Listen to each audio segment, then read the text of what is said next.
Bom dia! É segunda-feira e é dia 4 de julho, 4th of July, nos Estados Unidos. E este é o programa que lhe aguça o apetite para a economia e a política nacionais, diariamente, às 8 da manhã, a Cor do Dinheiro comigo, Camilo Lourenço.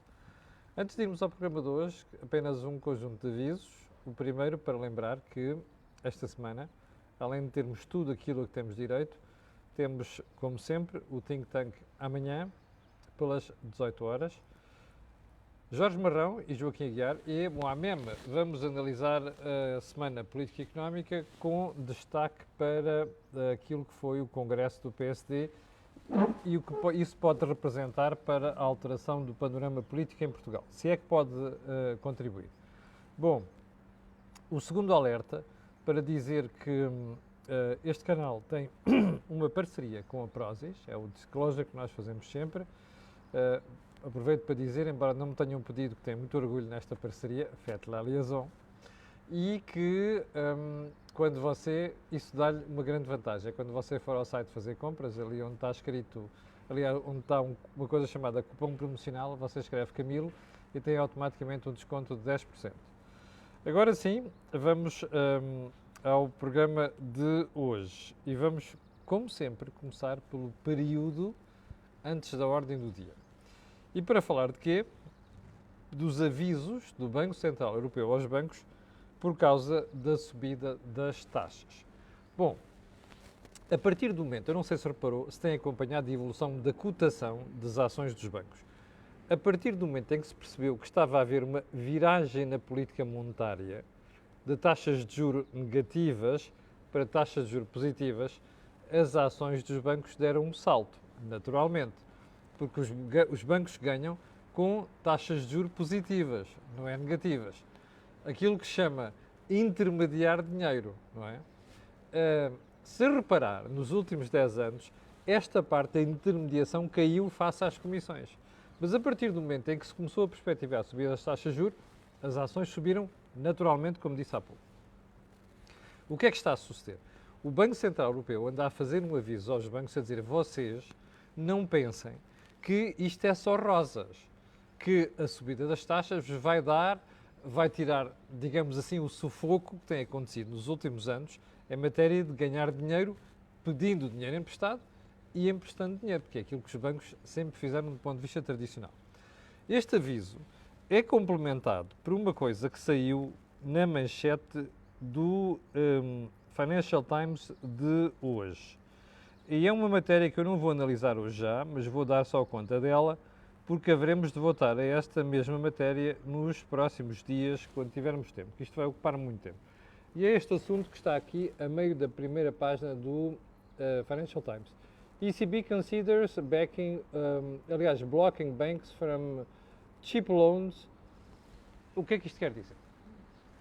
Os bancos, durante o período da pandemia, beneficiaram de dinheiro muitíssimo barato, entre aspas, subsidiado pelo contribuinte, por parte do Banco Central Europeu. E agora que as taxas estão a subir, os bancos preparam-se para pegar nesse dinheiro emprestado e subir brutalmente as taxas. O BCE chama isto Windfall Profit e diz que está a estudar uma forma de limitar os bancos de ganharem dinheiro por essa forma. Pode ser muitíssimo dinheiro. Porquê? Diz o BCE, porque aquilo é dinheiro, entre aspas, subsidiado. Isto é matéria muito controversa. É matéria muito difícil tentar perceber onde é que está o problema, tentar perceber como é que se pode limitar isto, como é que se pode identificar, circunscrever tudo isto, é matéria muito difícil. Vamos guardar para uma próxima ocasião. Já agora, estamos aqui a falar de manchetes. Uma manchete do Público que eu hei de analisar com cuidado, não tive tempo de ver ainda, e vou analisar nos próximos dias a ver o que é possível dizer sobre isto. Está alguém a dizer que o som está muito baixo, o que é uma coisa muito estranha, porque não pode ser. Não pode ser, desculpem lá, aqui com o som está tudo bem deste lado. Portanto, não pode, deve ter havido, aumente o som do seu telemóvel, do seu dispositivo. Dizia eu que o Público diz, volto a chamar a atenção, que a execução do PRR ameaça agravar desigualdades no acesso à habitação. E porquê? porque, diz o público, temos aqui um problema com o facto de uma série de municípios não terem despachado os seus programas na habitação a tempo e horas e, portanto, não poderem recorrer ao PRR. Está surpreendido? Não esteja, porque há uma série de câmaras que passam o tempo a dormir, ok? Há uma série de câmaras que, em vez de se precaverem com o futuro, andam entretidos com a porcaria dos problemas do dia-a-dia e depois passam ao lado do problema. Mas, como eu digo, é uma matéria que eu ainda vou estudar com algum cuidado. Ponto seguinte. O caos no aeroporto de Lisboa. Como você sabe, desde sexta-feira, aliás, o caos começou antes, começou na quinta-feira à noite. Eu dei-lhe conta aqui da viagem que fiz de Funchal para Lisboa, dos problemas que aquilo teve. Mas, desde sexta-feira, com a história de um avião privado que aterrou, arrebentou os pneus, não sei das quantas, houve ali uma série de voos que não se fizeram e depois prolongaram-se pelo fim de semana. Foi um autêntico caos. Nos voos de fora da Europa, para fora da Europa, nos voos da Europa e de Lisboa para a Europa. Bom, o que é que isto trouxe? Uma absoluta falta de vergonha, um absoluto caos no aeroporto de Lisboa. Com consequências sérias, porque isto, você dirá, outros países também têm problemas. Tem e já vamos ver isso. Mas o problema não está aí. O problema está aí que nós somos um país de turismo. E, portanto, quando se passa aquelas imagens, e repare, não aconteceram imagens iguais no resto da Europa, já vamos ver isso, o que nós estamos a dizer às pessoas é, não venham para cá porque isto é uma desgraça. E se está assim em finais de junho, vai estar muito pior em julho e em agosto, quando se verifica aquela habitual leva de turistas para Portugal. Bom, o que nos leva a perguntar, então, mas quais foram as explicações que as autoridades deram para o assunto? A primeira foi, isto não é um problema exclusivamente português. E tem a ver com o facto de muita gente ter saído do setor da aviação durante a pandemia e não voltou. Tem a ver com alguns países haver uma série de pessoas que estão penduradas com Covid em casa. Foi a explicação dada pela TAP, por exemplo. E, portanto, isto é um problema que acontece na Europa, na Alemanha, está a acontecer em Inglaterra, está a acontecer em outros países, por causa da conjunção destes problemas. Bom, se você for ver o que se passou nos aeroportos europeus no fim de semana, não foi nada do género do que sucedeu em Lisboa. Não foi nada. Ponto final. Lisboa teve mais problemas do que o resto dos aeroportos europeus. A esmagadora maioria dos voos cancelados em Lisboa foram voos da TAP. Ora, que isto quer dizer alguma coisa. Quer dizer que houve problemas com a TAP e quer dizer que houve problemas com o aeroporto de Lisboa. Aliás, uma boa parte destes problemas tem a ver com a saturação e que atingiu ou que está a atingir o aeroporto de Lisboa. Isto surpreende? Não. O que nos leva para aquela questão, que foi a última questão que deixámos aqui na sexta-feira. Pese embora toda a crise política e os disparates entre Pedro Nuno Santos e António Costa, o problema está na questão de fundo. Então, o que é que aconteceu para um aeroporto que supostamente era o aeroporto de backup da Portela não ter sido feito, apesar da decisão ter sido tomada pelo governo da Troika? Já lá vão quase 8 anos. Perdeu-se tempo. E eu vou analisar isto a seguir. Porquê? Portanto, há aqui um problema claríssimo com o aeroporto de Lisboa, há um problema claríssimo com a TAP e, portanto, não vale a pena estarmos aqui a dizer que o problema português é igual ao problema europeu. Não é. Pese embora a Europa esteja com problemas também. Bom, último ponto deste período de ordem do dia tem a ver com uma entrevista que Carlos Moedas deu à Rádio Renascença, onde diz que ele próprio teve conhecimento dos planos do governo para o aeroporto de Alcochete, do futuro aeroporto. Ele diz que não teve detalhes, mas foi uma questão abordada informalmente entre Pedro Nuno Santos e Carlos Moedas. Carlos Moedas não deu detalhes, e ainda bem que não deu detalhes, mas fez bem ter divulgado este assunto. Porquê? Primeiro, porque a Câmara de Lisboa é diretamente interessada nisto. Ora, se é assim, a pergunta que eu deixo aqui é: o que é que levou Pedro Nuno Santos e António Costa a nem sequer terem ventilado este assunto informalmente com o Sr. Presidente da República? Bom, eu estou a assumir que isto não foi tratado com o Presidente da República, tal como nos noticiaram no fim de semana. Portanto, Estou só aqui a verificar uma coisa na Câmara. De facto, há gente a queixar-se de som baixo, mas olha, agora não posso fazer mais nada porque aqui está a dar sinal, está tudo bem.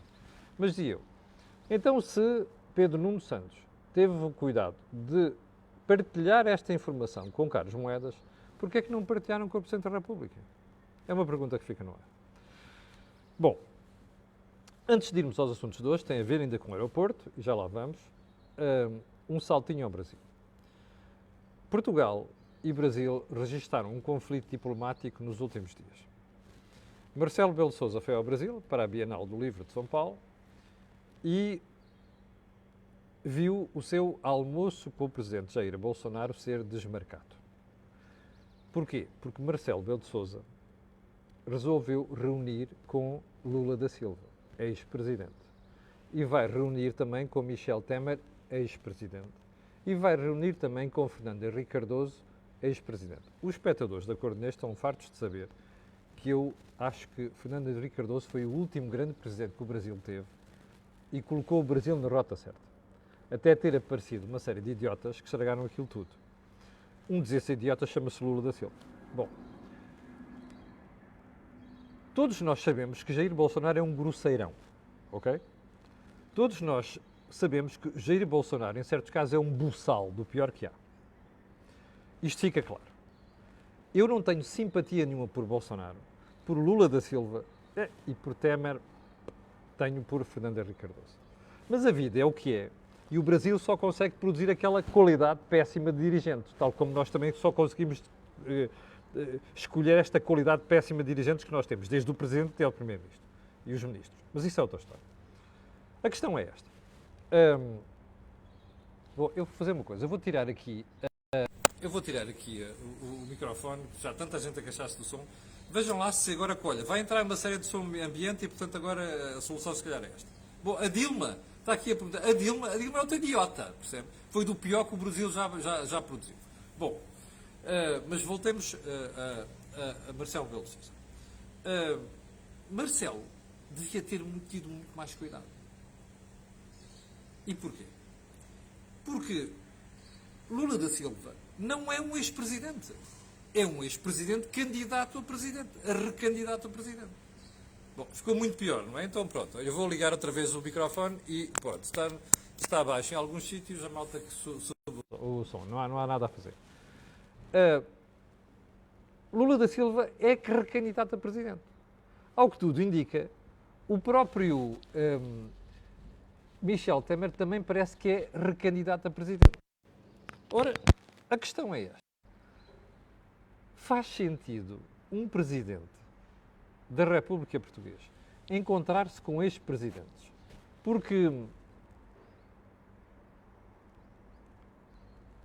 são ex-presidentes, sabendo que há dois deles que são possivelmente candidatos. Eu acho que não faz. E, portanto, Marcelo devia ter tido algum cuidado naquilo que fez. Aliás, a conversa começa mais cedo. Fazia sentido o Presidente da República ir ao Brasil por causa de uma Bienal do Livro? Eu tenho as maiores dúvidas. Sabendo que poderia haver um conflito diplomático por trás disto tudo, eu tenho as maiores dúvidas.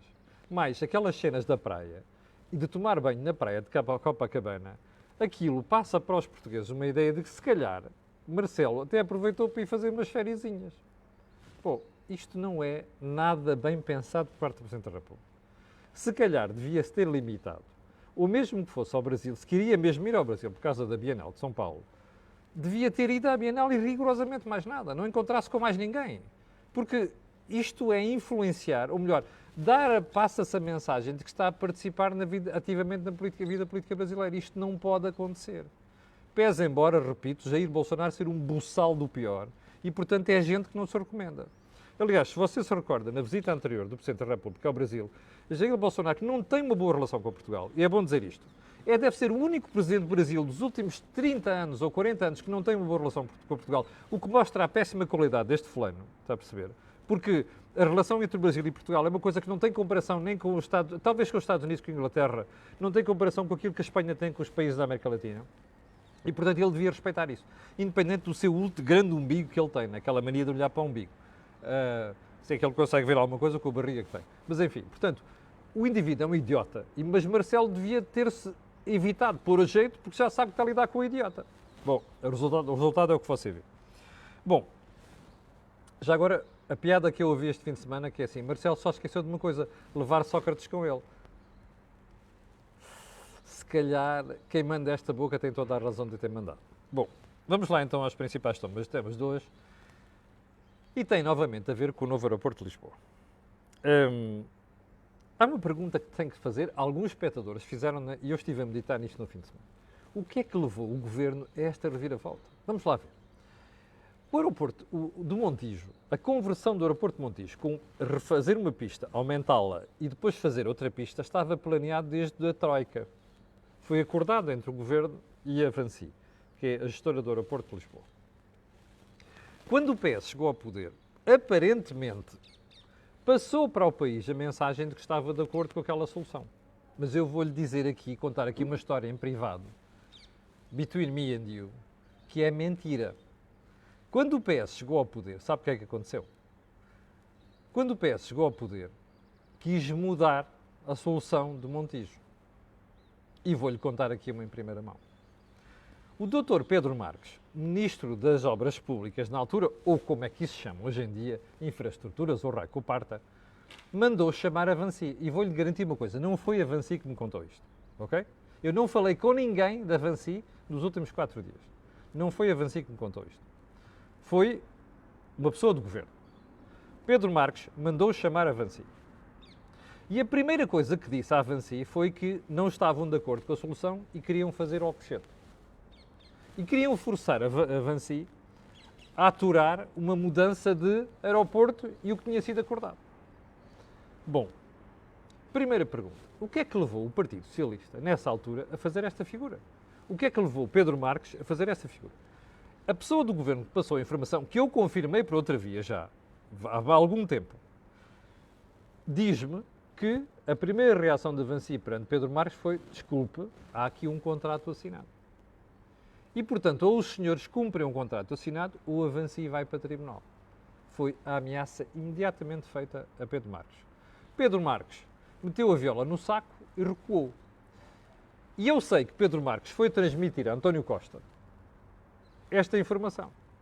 Ou seja, o Ministro avisou o Primeiro-Ministro que a Vansi não estava disposta a tolerar uma alteração do contrato. O Governo engoliu e foi quando, nessa altura, se veio declarar publicamente o apoio à solução do Montijo. Portanto, a pergunta dos espectadores tem toda a razão de ser. O que é que leva o Governo a, de um momento para o outro, repara uma coisa, António Costa está no poder há 7 anos. Se a solução vinha do Governo anterior e se o episódio entre a Vansi e o Ministro Pedro Marques aconteceu no início do mandato, o PS tinha pelo menos 6 anos para ter mandado avançar o Montijo. Não o fez. Eliminazo, diz-me, quando estas coisas acontecem, alguma coisa de fumo existe por trás. Portanto, a pergunta do pessoal desse lado, o que é que aconteceu para mudarem de ideias? Olha, o que é que aconteceu é que isto era quase uma espécie de reserva mental. O PS e o Governo não queriam Montijo, queriam Alcochete. E porquê é que a malta queria Alcochete? Eu não sei. Apenas posso recorrer ao meu naso. E o meu naso diz-me, como você já ouviu aqui dizer várias vezes, a solução do novo aeroporto em Alcochete envolve muito mais massa do que o Montijo, mais Portela. Eu só quero dizer uma coisa, eu insisto em Portela, não é por desrespeito para com o jornal Humberto Delgado. Eu acho que o Humberto Delgado merecia muito mais do que refazerem o nome do aeroporto de Portela. Podiam ter-lhe dado o nome do novo aeroporto. Eu acho que até foi mau serviço para o Humberto Delgado. Tenho muito respeito pela memória do jornal Humberto Delgado. Portugal teria mudado, provavelmente, se ele tivesse ganho aquelas eleições. Bom, fica feito aqui o disclosure. Bom, isto significa o quê? Pergunta dos espectadores também, e que eu já aqui deixei no ar no meio da semana passada, que é: será que existe aqui outra razão por trás do não vamos para o Montijo, vamos para o Alcochete? Eu acho que há. E essa razão chama-se isto mesmo, massa. Você ouviu falar nos últimos dias desde 5 mil até 7 mil milhões de euros. Eu já lhe disse aqui. A solução total para o Alcochete, incluindo a travessia da ponte e os acessos, são 11 a 14 mil milhões de euros. Ora, isto dá muito jeito a quem? Isto dá muito jeito ao setor da construção. E, portanto, a mim cheira-me que a mudança do governo, deixar correr agora Montijo, que é para aparecer com esta solução, pá, espera aí, agora estamos aqui completamente à rasca, vamos, mas é fazer a pista no Montijo, ou vai ser com aterro ou com umas tacasitas, como dizia ontem um amigo meu que conhece bem o assunto, ó Camilo, quem fez aquela porra daquelas tacas no aeroporto do Funchal para estender a pista, faz com duas pernas às costas as tacas ali para prolongar o Montijo. É claro que faz, é tudo uma questão de massa. Mas a questão é esta. Eu cheiro-me que existe aqui, obviamente, um lobby por trás disto tudo. E que esse lobby ganhou junto do governo. Embora, como sabe, eu aqui acho que a melhor solução para Lisboa continua a ser Alcochete. Modulável, com crescimento, capacidade para crescer, mas o problema é que a vida é o que é. Decidiu-se como se decidiu e agora estamos ao tio, com as porcarias que nós vimos neste fim de semana no aeroporto de Lisboa. E agora com aquela conversa de agora o Montijo só fica pronto em 2027, portanto vamos lá fazer uma corremendozita ali, vamos, mas é para o grande aeroporto. Isto é política portuguesa, meus senhores. Se você quiser tirar conclusões disto, tire. Eu não posso tirar mais do que dizer il mio naso, ok? Porque não quero chatices com o meu processo de tribunal. Mas enfim, ponto seguinte, crise no aeroporto. Houve pessoas que me disseram assim na sexta-feira, você devia ter ido mais longe e explicar porque é que o Pedro Nuno Santos ficou no governo. É óbvio. A razão é a mesma que eu já lhe disse aqui há variadíssimas vezes nos últimos 2 anos. Pelo menos. Pedro Nuno Santos tem um peso muito grande dentro do aparelho do Partido Socialista. António Costa não gosta de despedir pessoas. António Costa precisa ter o seu inimigo próximo, mas o António Costa sabe muito bem o peso que Pedro Nuno Santos tem. E, portanto, é mais uma razão pela qual eu acho que o Presidente da República devia ter exigido a demissão de Pedro Nuno Santos. Ao contrário do que fez com a argumentação que eu ouvi no fim de semana, que é o Marcelo não queria que o governo caísse. Não. Então, mas se a base do governo, se o governo tem conflitos destes, uma coisa é certa. Eu não fico nada preocupado como cidadão que o governo caia. Apesar de ter entrado em funções há pouco tempo. Se o governo tiver que cair, cai. Isto é democracia e, portanto, a democracia é para funcionar. Portanto, este tipo de justificações não colhe. Há uma coisa que eu lhe tenho dito aqui ao longo dos últimos anos, e vou repetir, Pedro Nuno Santos tem hoje em dia um peso muito grande dentro do Partido Socialista. Isso explica tudo? Não, mas explica provavelmente uma parte do que se passou. Bem, ponto seguinte, e já vai tarde. Congresso do PSD. O que é que há a dizer sobre o Congresso do PSD? Em primeiro lugar, a minha surpresa, porque o Congresso correu muito bem. Desde o início, Luís Montenegro esteve muito bem no seu discurso inicial, revelou conhecimento dos problemas, revelou que está disposto a ouvir sensibilidades dentro do PSD, congregou, uniu, ao contrário do que aconteceu com aquele que você sabe que eu critico aqui há muitos anos, Rui Rio. Portanto, Luís Montenegro começou muito bem. Depois, os apoios que foi obtendo. E ontem, finalmente, nas propostas que lançou para o país. Algumas delas são claramente populistas, mas há algumas ali que ele falou que são perfeitamente execuíveis. E mais, as propostas que o Luís Montenegro apresentou no fim de semana chocam, assim, pumba, com as do Partido Socialista. Ora, para mim isto é ouro sobre azul. Que eu, como cidadão, desejo, além de ser da área da social-democracia, politicamente falando, com pendor liberal, para mim é ouro sobre azul perceber que o país tem, pelo menos, um arremedo já da oposição. Ora, quando eu ouvi coisas como eu não quero um referendo sobre a regionalização, olha, é palmas para Luís Montenegro, por todo o lado. Isto é uma estupidez, percebe? A regionalização não tem razão de ser. O governo está a matar a ideia de descentralização e a levar as pessoas a pensarem que os problemas só se resolvem com a regionalização. A regionalização é uma estupidez. Portanto, Luís Montenegro esteve muito bem aqui. Mas mais, Luís Montenegro esteve muito bem nas propostas que fez no discurso final. O discurso final é uma antologia de congregar, de unir, de humildade, não é? De atenção aos problemas, olha a história de Pedrógão, ir lá visitar aquilo hoje, mas mais, as propostas apresentadas são perfeitamente execuíveis. Portanto, moral da história e assim em jeito de balanço. Finalmente, eu tenho alguém do outro lado na oposição a mostrar-me coisas que são o contrário do Rui Rio. Porque o Rui Rio, como você sabe, o que queria era uma muleta, queria ser a muleta do Partido Socialista. Eu já lhe disse aqui várias vezes que entre o original e o acessório eu volto sempre, a cópia eu volto sempre no original. Foi aquilo que os portugueses fizeram. Portanto, Luís Montenegro aparece aqui como eu não quero nada com aqueles senhores nisto. Se houver zonas para acordo, muito bem. Se não houver, eu não vou não vou violar os princípios da social-democracia, que foi aquilo que o Rui Rio não teve cuidado de fazer. Portanto, eu olho para isto com uma grande esperança de que nós passemos a ter uma oposição a sério ao Partido Socialista, até porque as coisas vão começar a correr mal para o Partido Socialista e para o poder, que é uma coisa que vamos deixar para outro programa. Só mais um ponto. É que agora nós sabemos para onde é que vai o PSD. E isso faz toda a diferença, sobretudo um conselho para aqueles meus amigos do PSD que andavam a dizer que Luís Montenegro era uma coisa transitória e se calhar estamos à espera do próximo. Olha, isto é a melhor forma de dar cabo do PSD. Mas é uma matéria que eu amanhã vou levar à discussão no Think Tank. Ficaram aqui uma série de coisas subentendidas que nós ainda vamos falar durante esta semana. Chegamos ao final do programa de hoje, às 6.800 pessoas estavam em direto há bocadinho, eu quero agradecer a sua paciência. Quero pedir a estas pessoas e a outras aquilo que peço sempre, que é colocar um gosto e fazerem partilha nas redes sociais. Já sabe porquê. Aquilo que houve aqui, não houve em mais sítio nenhum. Obrigado, com licença, e até amanhã às 8h30.